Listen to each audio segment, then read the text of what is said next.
Good afternoon or good morning, wherever it is. Welcome to Training Tuesday, and we're here day 3 of LDI. I'm going to give a bit of a preview this week on what's going on at LDI. I haven't got the comments with me, so I can't monitor the comments live today, but do please post them in the chat and one of the guys will pick them up afterwards. So what have we got here on the LDI booth? Well, I've got here the MQ500M Plus integrated with MediaMaster. We're showing MediaMaster Beta 26 here, and we're hoping to get this released very soon. Certainly this side of Christmas, all being well.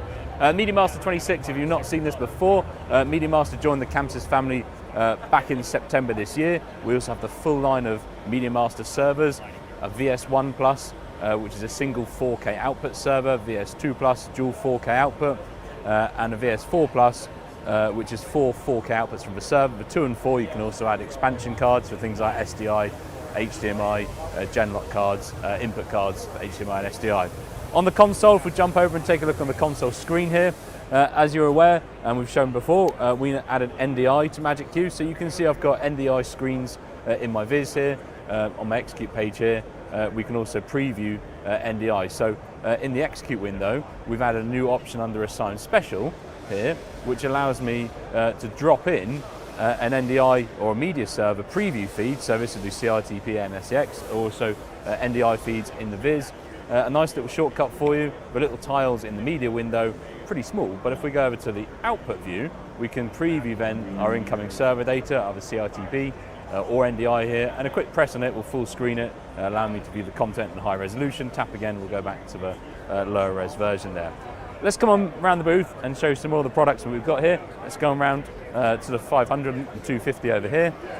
We'll try and fight our way through the crowds here. So if we come over to the 500 over here, we're showing our framing shutter system with a profile here. This is something that we launched a little while back, if you've not found this before. If we go into our group window and then go to the beam window, inside your normal beam palette window, so if I go to a group position color beam here, if I go and open up my beam window, we have our view blades window, which opens up then our framing blades. If I pull down the playback here, which is running that chasing it, will allow me to manually grab blades and control those by pulling out, as you can see here, a visual way of controlling framing blades. So yeah, do check out Frame Blades, that is in our release software at the moment. If I do a quick shift release on here, audio timeline, we've added a couple of new features, not even released yet. So let me show you one of these. If I run this playback here, I have my audio timeline. We've covered the audio timeline in many of our Training Tuesdays already. If I stop my timeline here, what we've added here is on markers. If I go to view markers, we have a new option with auto beats where we could generate beat grids. If I tap the button, I now have the option of manual beat grids, and I can put multiple beat grids at different BPMs now on the timeline. So I can set my start point, so I could say, okay, insert, you see my green line moving here, a beat grid from there, and take an end point, so take the purple line here, bring that along there, and then I set my BPM on my C encoder here, so I could say, okay, well this is going to run at 160 BPM, and then I press my insert and it will drop in that beat grid onto the timeline. So you can have multiple beat grids now, different BPMs across the timeline. So BPM changing your track, different BPM beat grids. Of course, then you can lock the window, use magnet snap, and then you can drag and snap your points onto that beat grid in the timeline. Let's take a look at one more thing before we finish up. If we try and fight our way through and find some more products, come around this way. Let's go. So we launched a couple of new products here, brand new products. You're familiar with our GeNetix products. We've got some DIN install products. So we've got things like an old school, not maybe slightly old school, DMX or ArtNet Stream ACN in to 0 to 10 volt analog output. So perfect if you're trying to integrate a new control system with maybe analog dimmers that take, or house lights that take 0 to 10 volt. So you now have a way of doing DMX 0 to 10. DIN rail mount. We also have a new network switch, our GS5D, which is a 5-port gigabit unmanaged network switch.